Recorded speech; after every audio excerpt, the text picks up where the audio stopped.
Stories. What is the strongest instance of fear that you've ever experienced? True story. It was a few years ago and I was working late at my old job as a sysadmin. I was doing some updates to the firewall VPN and had to do this after hours. The building I worked in was rather small. It had about 5 small offices, including mine. It's around 9 PM and all the lights are off in the building. I'm hacking away at my keyboard when I notice 2 glowing red orbs floating in my doorway. I'm petrified. Horrifically petrified. These orbs are just sort of bobbing and menacingly approaching me slowly. They get brighter and closer and seemingly stare into my soul as I sit there behind my desk telling myself to get up and do something. Anything. In a bold move, I jump back from my chair and let out a shriek. The orb's still there floating, now just a few feet from my desk. I make a break for the light switch and prepare to face whatever demonic presence has taken over my office. Lo and behold, the terror of the night was little more than a helium-filled happy birthday foil balloon. The shiny side was facing my desk, reflecting the infernal glow of the red LEDs on my docking station. The air conditioner intake vent had pulled the balloon from a co-worker's office into mine. I had conquered the most terrifying moment of my life, and instead of feeling accomplished I felt absolutely moronic. I never told any of my co-workers. Take comfort that if you're ever confronted with an actual demonic presence in the future, you'll at the very least have the presence of mind to shriek, jump back, and look for a light switch. I was living with a roommate in a seedy part of Nashville in a crappy little dive apartment. My room was the last door on the left, and my roommate's room was just before mine. I woke up at about 3 AM when I suddenly realized the hall light was on. My room door was also open, even though I always slept with it shut. I was mostly just disoriented at first, but I knew something was wrong. So I grabbed my cell phone and peeked out into the hallway. There was a strange man standing in the doorway, looking toward the kitchen. I couldn't hear any sounds coming from my roommate's room. My heart was in my throat and I ran into my closet, which was a pass-through between my room and the bathroom. I locked myself in from both sides and called 911. I could barely hear the dispatcher over the sound of my heartbeat hammering in my ears. The 10 minutes I spent huddled on the floor of my closet, brandishing a wooden bed riser like a baseball bat, wondering if my roommate was alive while the 911 dispatcher told me how calm I sounded were the worst 10 minutes of my life. The police did eventually show up. My roommate was fine. She slept through the whole thing, and we got most of our stuff back. He dumped a lot of it while running from the cops, but I'll never forget how vulnerable and helpless I felt. I kept waiting for the twist where he was just your roommate's friend or something and you were hiding in the closet while they were having snacks.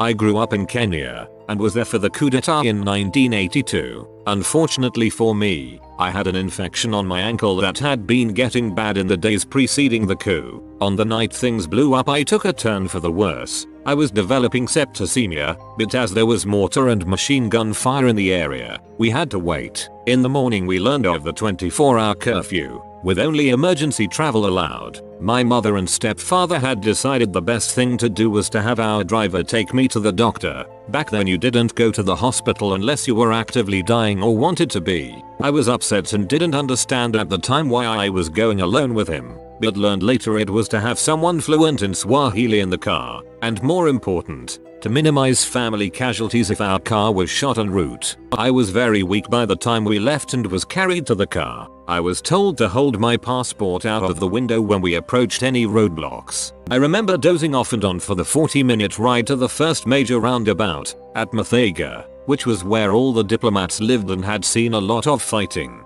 We had heard over the radio that a woman, a German diplomat's wife, had been killed here when a mortar landed on her. As we approached, Andrew, our driver, roused me by sharply demanding that I get my passport out of the window. I began to protest, but at his reaction opened my eyes to see about 4 soldiers with their guns trained on our car, yelling at us. The scene was chaotic, frantic and frightening. Cars whose occupants had been shot were in the road and alongside it, crashed into light poles or half in the hedges, with blood on the windshields and the doors. Some still had bodies in them. The soldiers were scared themselves, and fierce. Holding our breath, we advanced as instructed on the block, holding our passport and his ID card out of the windows. While we were picking our way around the cars strewn on the road to pass, the next car in line with no other before us, Someone started shooting. Immediately, all of these agitated, scared soldiers crouched down and trained their weapons randomly on anything that moved.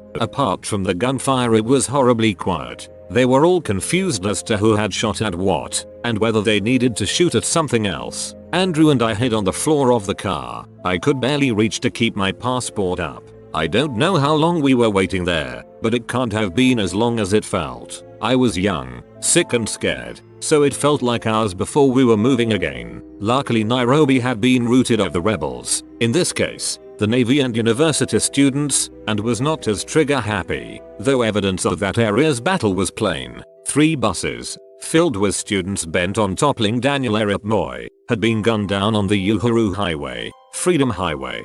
Holy crap. I cannot even fathom the terror of experiences such as this, and the fact that this goes on daily around the world in one place or another makes me so thankful that my biggest problems in life pale in comparison. I am glad you made it. My wife had just recently had minor back surgery and was taking several pain relieving medications and muscle relaxers. She would take this combo before bed to help sleep, and it worked really well. One evening she doses up and says she wants to take a quick hot bath to relax for a few minutes before heading off to bed. She fills the tub and I head to the living room to watch some television with my mother, who is visiting us. I tell my wife to let me know when she's done with her bath and I'll come tuck her in. Instead of watching television, I mess around with the kiddo and chat with my mom, which causes me to lose track of time. Almost an hour goes by and I realize that my wife never came to get tucked in. I pass the tyke off to mom and head to the bedroom to see if she went to bed. When I get into the bedroom, all the lights are on and the bed is made. With a small hum I head towards the master bath. The door is closed, so I give a small knock and ask if I can come in. After a few moments with no reply, I open the door. What I find is my wife lying face down in the tub.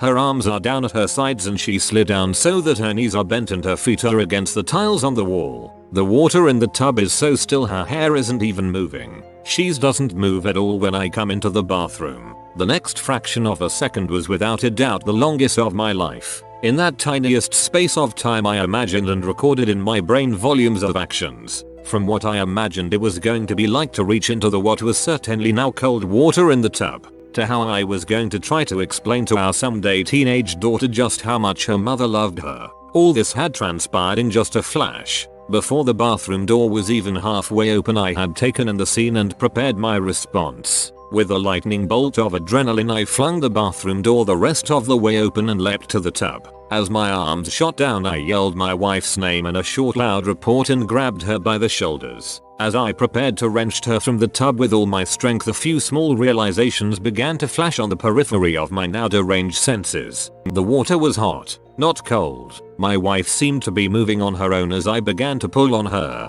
and there was the noise. She was most definitely screaming bloody murder as she exploded up out of the tub. My wife had been enjoying her bath so much that she decided to refill the tub with hot water. After sitting up in the bath for almost an hour, her back was a little sore, so she had rolled over to stretch it out. She had put her head under the water and was just relaxing for a few seconds before calling it a night and turning in. Which just so happened to be right when I walked in and negated her hour of relaxation by scaring the holy horse crap out of her by grabbing her and barking her name at the top of my lungs. God dang, that was an intense read. The way you set it up, I was sure your wife drowned and I was heartbroken, then laughed out loud when I read scaring the holy horse crap out of her. This was last summer. I had just driven overnight and arrived home so that I could leave and help my wife at an event called Sunday Market where she was selling artwork and some vintage clothing and whatnot. It was boiling hot outside and humid as all freaking heck. So I chased my son around there until we finally got home to where I would be able to shower and finally get some sleep. We all hopped in the shower and then laid in bed fully naked and happy to be in the AC and under a fan. Just as we all started falling asleep, we are startled by what sounds like a hot air balloon going off in my basement. WTF is that, my wife asks. Gas leak, we gotta get the frick out of here now, I say, jumping up buck naked, grabbing my son and running full force out the front door, only grabbing a pair of boxes on the way out. Legit 4 seconds I was up, grabbed my son and outside, putting on my boxes on a bright sunshiny day in my front yard. I was screaming at the top of my lungs for my wife to come now. She was inside putting on a dress because she didn't want to run out naked. I was infuriated when she finally ran out as I was running down the block. I've seen internet pictures of exploded houses because of gas leaks. The whole neighborhood is outside looking, calling the cops. Someone drives by, stops my wife and asks if I'm stealing our baby. She explains the house is filling up with gas and they just drive off. Well, if you have come this far, you're probably thinking, why does this guy think his house is going to explode because of a gas leak? And the answer is because I wasn't thinking and I had just woken up on zero sleep and I smelled a gas smell and heard what I heard. It wasn't a gas leak. A propane tank was exploding in my backyard where a hose had melted through and effectively became a flamethrower inflated tube man, wacky wavy arm man, and was shooting huge fire lines through the air back there, which is why it sounded like a hot air balloon. Firemen got there and got it out within minutes. But in my life I have never ever been more scared. I thought my wife, son and myself were going to be evaporated in a gas explosion. I still get weak in my knees when I think about it. Woke up after a night of drinking. My brother was in my room. He didn't live with me at the time, and I said what's up. He told me he was looking for a tie. I fell back asleep. 30 minutes later, my mom comes in and says your brother isn't answering his phone. I immediately woke up and looked for my gun. You see, my brother had been battling depression for a few years, and somehow I just knew he had taken my firearm. I couldn't find it. I told my folks it was gone, and my dad and I started driving around and looking for him, going to his old haunts, visiting friends he still had in town. We drive back home after an hour of searching and frantically calling his phone. We pulled into our driveway at the same time 2 police officers did. Worst freaking day of my life. Edit. Thank you everyone for your kind words. Please, if you're thinking about suicide, please don't. PM me. Talk to someone. Do something. Anything other than that. It happened 7 years ago and it hurts just as much now as it did then. There isn't a single day that passes without thinking of him. Every major life event, every hug I give my friends, every beer I drink, every dang thing is a reminder that someone I love more than anything isn't here anymore. As crappy as life can be, as horribly painful and confusing, it's still a wonderful thing to be alive. I have 2 brothers that I love dearly. I can't even imagine the amount of panic and just overwhelming emotions I would have been feeling in your situation. Sorry for your loss.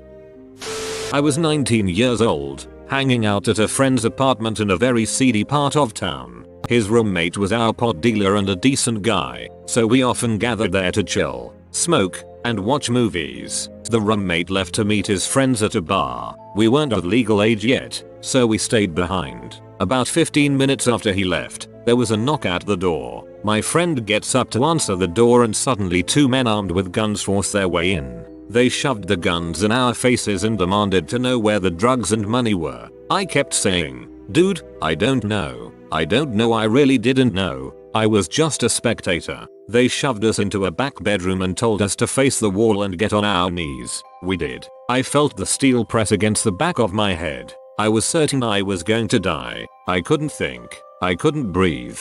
Time stood completely still as I closed my eyes and waited for my life to end in this crappy apartment. Then, from another bedroom down the hall, the other guy shouts, "Yo, I got it," and just as quick as they entered, they ran off into the night with some drugs and cash. The whole ordeal took less than 5 minutes. 5 agonizing minutes. My friend and I were in shock, unsure if they'd come back to finish the job. Finally, we called the roommate and he rushed back from the bar. He came running up the stairs with a loaded shotgun, shouting, "Where'd they go? What did they look like?" We had no idea. We were too scared to follow them or go after them unarmed. I wasn't about to get shot over someone else's money. We obviously couldn't call the cops and the incident went unreported. My friend moved out a few weeks later and we haven't been back there since. The roommate, last I heard, was locked up in state prison for trafficking.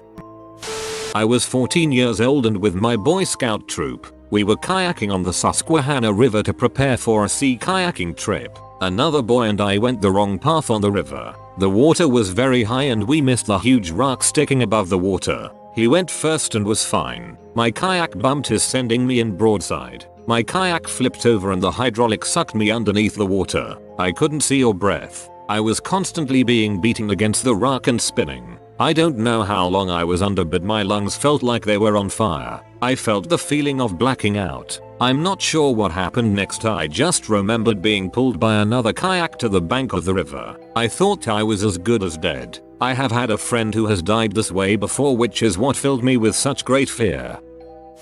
You have been visited by the dinner doggo. Good and also tasty stir fries will come to you if you comment. Thanks for the recipe, dinner doggo. If you are new to the channel, you can subscribe. I publish new videos every day. Until then, check another video, or don't. Either way, have a great day, you magnificent people.